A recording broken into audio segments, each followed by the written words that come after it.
Let's read this question. The question is, as we go down in the electrochemical series of metals, the reactivity and the options are decreases and then increases, increases and then decreases, decreases and increases. तो यहाँ पे हमारा की concept क्या हो जाएगा? अगर हम बात करें रिएक्टिविटी सीरीज की, तो रिएक्टिविटी सीरीज क्या होती है? अरेंजमेंट होती है मेटल्स की in descending order of the reactivity. Arrangement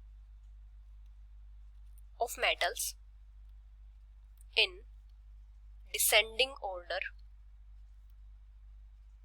of their reactivities. तो जो रिएक्टिविटी सीरीज होती है इसमें सबसे टॉप पे कौन सा मेटल प्रेजेंट होता है जो सबसे ज्यादा रिएक्टिव होता है, मतलब जो मोस्ट रिएक्टिव होता है,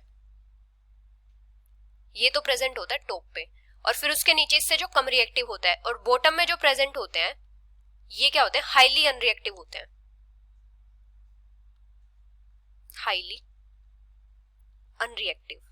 तो इसका मतलब क्या होता है? जो रिएक्टिविटी होती है जब हम टॉप से बॉटम आते हैं, मतलब डाउन द रिएक्टिविटी सीरीज जो आते हैं, तो रिएक्टिविटी डिक्रीज करती है. अभी रिएक्टिविटी सीरीज होती किस टाइप से है? जैसे सबसे टॉप पे प्रेजेंट होता है पोटेशियम, इसके नीचे होता है सोडियम, फिर होता है लिथियम, लिथियम के बाद होता है बेरियम, बेरियम के बाद स्ट्रोंशियम,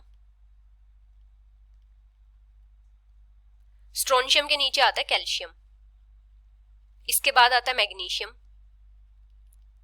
मैग्नीशियम के बाद आता है एल्यूमिनियम, एल्यूमिनियम के बाद आता है मैंगनीज, मैंगनीज के बाद आता है जिंक, जिंक के बाद क्रोमियम, क्रोमियम के बाद आता है आयरन, फिर कैडमियम, कैडमियम के बाद कोबाल्ट, फिर निकल, फिर टीन, टीन के बाद आता है लेड, लेड के बाद आता है हाइड्रोजन, हाइड्रोजन के बाद एंटीमनी, एंटीमनी के बाद आता है बिस्मिथ, बिस्मिथ के बाद आता है कॉपर, कॉपर के बाद आता है मरकरी, मरकरी के बाद आता है सिल्वर, सिल्वर के बाद गोल्ड, और सबसे लास्ट में आता है प्लैटिनम. तो इस टाइप से रिएक्टिविटी सीरीज होती है. तो रिएक्टिविटी सीरीज में क्या होता है? जो रिएक्टिविटी होती है मेटल्स की वो डिक्रीज करती है down. So the final answer is decreases, which is option C. Hope you understood it well. Best of luck.